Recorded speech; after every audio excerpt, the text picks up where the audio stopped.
Hey guys, today I'm going to be talking about A Knight of the Seven Kingdoms, episodes 1 and 2. This is a TV series based on the novellas of the same name by George R. R. Martin, and it's kind of a unique situation for me, specifically because this is the first time I've, started the show after already have read the books, if that makes any sense. Because with, Fire and Blood, House of the Dragon. I saw the show, then I read the book. And obviously with Game of Thrones, I saw the show, then read the books.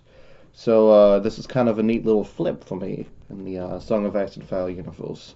So there's still a lot of violent scenes in this, but not as crazy as Game of Thrones. This show is a lot lower stakes, which honestly is kind of refreshing. I feel like, and I was a little weary about starting the show based on the Game of Thrones season 8 and House of the Dragon season 2 completely shitting on the source material.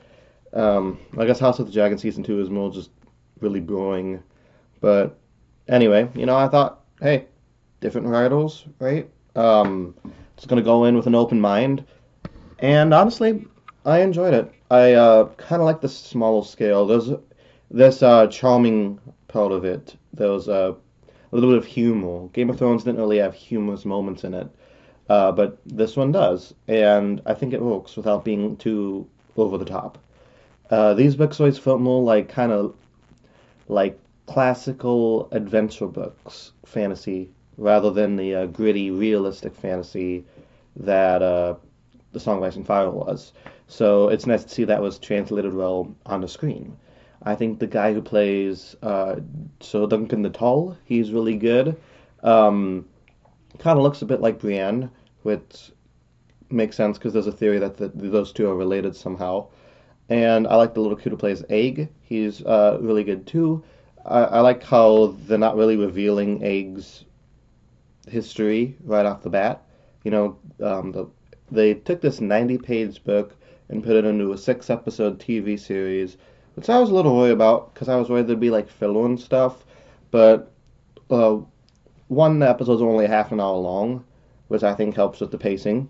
And two, they give you a chance to just kind of sit with the character of Dunk, which I enjoy. This is a little unique because Game of Thrones and House of the Dragon are known for their giant ensemble casts. While this show, we have like some side characters, like that goofy drunk Baratheon guy, and the Targaryen who was in True Detective. But for the most part, you're just following Dunk and Egg.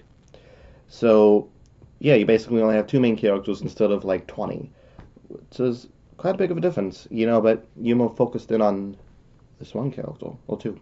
It has this kind of quiet, small atmosphere, but it works. Scenes are allowed to kind of naturally breathe without feeling like you're rushing into anything, and you get more immersed in the world. So while I prefer obviously the Song of Ice and Fire books to this, I still think the Duncan Egg series is neat. And so far so good. Like I said, only 2 episodes in. A lot more nudity than I remember there being in the books. But this is HBO after all. Did we need to see that 70-year-old man's thing? No, no, we didn't. And I don't like how that was the first thing you saw in episode 2. I was like, my eyes! Like when they say King Neptune's bald head. Bald, bald! But besides that, I think it's pretty enjoyable. I kind of feel bad for Dunk, though, because, everybody is mean to him. Doesn't care if you're rich, poor, no woman, communal. Everybody's just mean to him for no reason, and it kind of pisses me off. It's like when people are mean to Bertles on South Park.